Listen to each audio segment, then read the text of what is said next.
नमस्कार दोस्तों, आज की इस वीडियो में हम जानने वाले हैं कालिदास कौन थे। कालिदास भारत के एक महत्वपूर्ण नाटककार और महान कवि थे, जिसकी संस्कृत भाषा में तुलना करने वाला अभी तक कोई ऐसे कवि नहीं हुए हैं। और इसकी तुलना शेक्सपियर से की जाती है, जो कि विश्व के सबसे महान नाटककार है। अगर आप शेक्सपियर का जीवनी जानना चाहते हैं तो अपना राय कमेंट में दें। कालिदास की रचनाएं विश्व में प्रसिद्ध है। इसकी बचपन और माता पिता के बारे में कोई विशेष जानकारी नहीं है, लेकिन कालीकंत के अनुसार यह उज्जैन के शासक विक्रमादित्य के दरबार में नवरत्नों में से एक थे। चलिए इस वीडियो में पूरा निचोड़ जानते हैं कालिदास कौन थे, उनका पूरा जीवनी।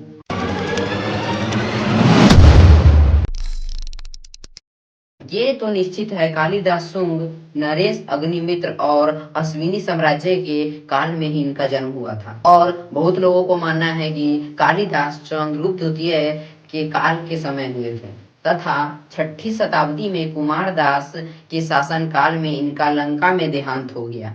कालिदास की जीवनी बड़ी रोमांचक है। कहा जाता है कि यह ब्राह्मण परिवार से थे और इनका बचपन में ही इनके माँ पिता का स्वर्गवास हो गया, जिनसे ये मूर्ख और अशिक्षित रहे और ये इधर उधर भटका करते थे और युवा अवस्था तक इधर उधर भटकते रहते थे।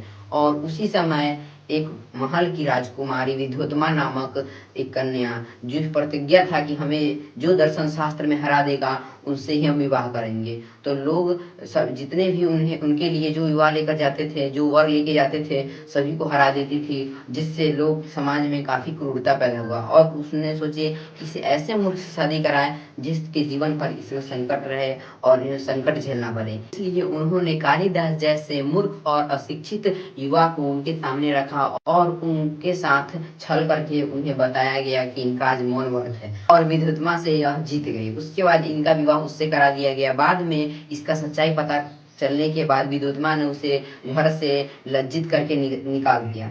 उसने जंगल में जाकर एक वृक्ष के नीचे बैठ गया और अखंड तपस्या के बाद, जिससे देवी काली के वरदान से वह विद्वान बन गया।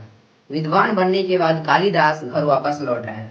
कालिदास एक सभ्य और संस्कृत व्यक्ति थे, जो नारी के प्रति सम्मान और आदर भाव प्रकट करते थे और ये जिस विषय में अध्ययन करते थे उसकी छोटी से छोटी बात भी अपने लेखों में लिखा करते थे। ये 3 नाटक और 4 काव्य भी लिखे, जो विश्व में काफी प्रसिद्ध है। कालिदास की 4 काव्य ग्रंथ बहुत महत्वपूर्ण है: मेघदूत, रघुवंशम, कुमार संभव और ऋतु संहार। और इन 4 ग्रंथों में रामचंद्र के पूर्वजों और माँ पार्वती, शिव, उनके शिव पुत्र कार्तिकेय और तारिकासुर, इन सभी महाकथाओं का वर्णन उसमें डिटेल किया गया है, जिसे आप भी पढ़ सकते हैं।